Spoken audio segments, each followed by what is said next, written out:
What's going on, everyone? Back with another episode of Stuff and Things. Today we're obviously talking about knives again. So in my last CDC update, this is a knife that you would have found in my pocket, the Spyderco Para 3 Lightweight. If you want to check that video out, I'll leave a little link for it right up there in the corner.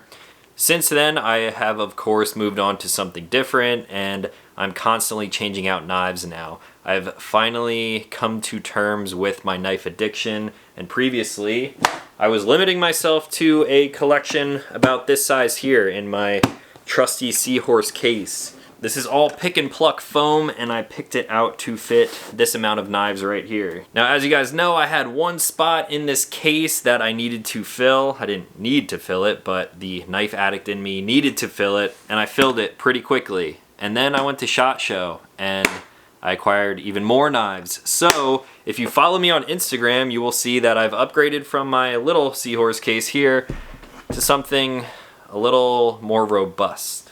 So this right here is my new knife case, and if you guys want to see what's inside of this, you can check out the little preview photo over on my Instagram. Throw me a follow, appreciate that. You'll see a lot of behind the scenes stuff over there. So this thing is slowly filling up. I do not plan on filling this thing up to its maximum potential anytime soon. However, we have some more room for expansion, which means more knives for me to test out and carry weekly, bi-weekly, monthly, whatever. And there's going to be a lot more knife reviews coming down the line pretty soon. So previously I was carrying the Spyderco Para 3 Lightweight, and then I was going to Vegas for SHOT Show, where I can carry auto knives a little more legally, if you know what I'm saying. So I of course brought my favorite automatic knife with me, and this is the Protech TR5. I did a full video on this knife. I actually dropped this in a lake at my friend's house, and you can find that video at a link up in the corner there. This thing is probably one of my all-time favorite knives. I just love the action of it. I love the size of it, the blade shape, the finish of it, deep carry pocket clip, everything about it, and the Protech name just works for me and what I like in a knife. So I was carrying this thing with me on the SHOT Show floor. Of course, I had to swing by the Protech booth and see what they had that was new. And they, of course, had something that spoke to me. The second I saw it, I knew I had to have it. Once you guys see this knife, you will know exactly why. And of course, you could probably already guess it. You may have seen a sneak preview of this in a previous video. We're, of course, taking a look at the Protech SnG operator. So this right here is a collaboration effort between Strider and Protech. Obviously, Protech is the manufacturer of the auto mechanism, but it is a Strider design. And this is the type of knife that you kind of have to have in your collection. There are a bunch of very iconic styles of knives, and Strider was always one that sort of stuck out to me, so now I finally had the reason to get it, and that is obviously because it is all black everything. So again, this is an SnG automatic, giving you everything that you may already love about the Strider SnG folder, but it's giving you the precision automatic action from Protech. It has a smooth aluminum handle with a black hard-coated anodized finish. The blade is also black DLC coated, and it doesn't just stop there. This is actually what they call a sterile version of their knife, so if you look closely, you will notice there are absolutely no markings on this knife anywhere. No blade steels, no manufacturer names, no model numbers, nothing like that. It is nothing but black, just a black knife. Now you might be looking at this thinking, well, what about the push button there? It definitely looks like there's something other than black in there, and to that I would say you are correct. This is of course a special model, so what they did was they took a tritium vial and inlaid it inside of that push button, so this thing actually glows super bright at night.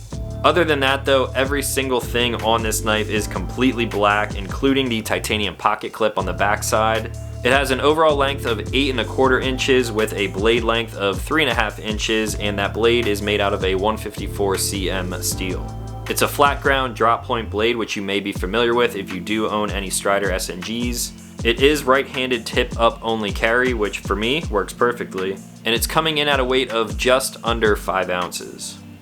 So look at this thing, just a little bit more. It has my name written all over it, although it really doesn't have anything written all over it because it is the sterile version. If I could have designed a Strider and a Protech and put them together, it probably would have been almost exactly this. I don't know if I would have been creative enough to come up with that Tritium vial and the push button there, but that is a super cool touch as well. So here's a quick look at how this thing fires. We're going to compare it right next to the TR5, which flies out of there. It hits hard. You really have to make sure you have a good handle on that. And now for this one, although the blade is a little bit heavier, the knife overall is a little heavier, it still fires very strong. There are a lot of really great automatic knife actions out there, but Protech just takes the cake for me. It's one of my favorite actions, and this thing is ultra reliable. So now that the blade is out, you can tell that this thing has had a little bit of pocket time over the past like 2 weeks or so.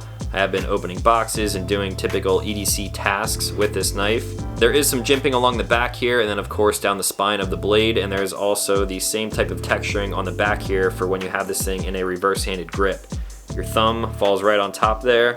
And at first I wasn't really sure how the ergonomics on this knife was going to be. Like I mentioned, this is my first Strider style design that I've ever owned. It is a little bit strange because of how wide the handle gets down here, but now that I've been using this thing for a little while, it's definitely grown on me.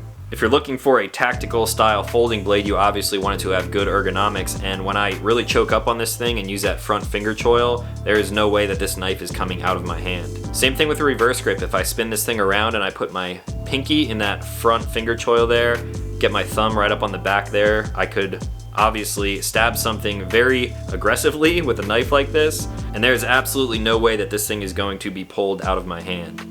Now when you compare this right next to the TR5, which I've reviewed in the past, it's obviously a lot chunkier of a knife. This thing is going to fit in your pocket a little bit better than something like this. However, this thing has been in my pocket for a little while now, and the only thing that I could really sort of complain about or knock it for would be the pocket clip. You can see these are my favorite pair of jeans because when I'm carrying knives, it just totally destroys my pocket, but that's not just from this, that's just from repeated wear. However, when I put this thing in my pocket, it fits okay. Black obviously blends in with black, black, black, black, everything. I think I would prefer a little bit deeper of a clip on here because there is a pretty significant portion of this knife that sticks out. However, that pocket clip is really stout, and I don't think that this thing will ever fall from my pocket without me actually knowing it. Now with all of that being said, let's head back to the workbench so I can give you guys a top-down view and a side-by-side comparison of this knife and some other popular options out there. Alright, here we go, starting with the Protech. Let's check out how this thing fires again. It is very fast, very strong, and oh man, it feels good. While we're here, let's actually turn this light off. Maybe you guys can get a better idea of what this Tritium looks like. It may be a little bit hard to tell because I do have some ambient light on here. You know what, let me actually kill all of those lights as well. Alright, so here we go, almost pitch black, and it's going to be hard to tell again on video, but right here you see the Tritium vial sort of floating around the screen right now. But yeah, that's just kind of another cool touch to be able to see this knife in darkness, and looks pretty cool. Excuse all of the gunk on this knife, by the way. So now this knife to me is sort of on the larger side, not too large to carry because like I said I have been carrying this knife, but it is definitely on the larger side. Here it is next to the Para 3, the lightweight version. If I put it tip to tip, you can tell that this thing is definitely much bigger. So this is going to be one of the smaller ones for the comparison. Also on the small side for the comparison is the TR5, which I reviewed in the past. This is still one of my favorite knives. This thing is awesome. And again, this one is a little bit on the smaller side. It's definitely closer to the size of the Para 3, but here, tip to tip, you get an idea of the size that we're working with now. So here's a good comparison, a knife that I believe almost everyone should own. Spyderco Paramilitary 2. This is a great blade. I've used this thing for quite a while now.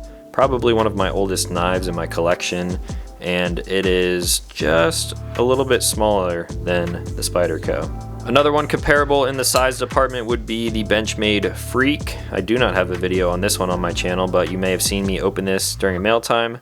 It's got some cool G10 handles, some red accents in the back spacers there. Pretty cool blade, and this one is very close in size as well.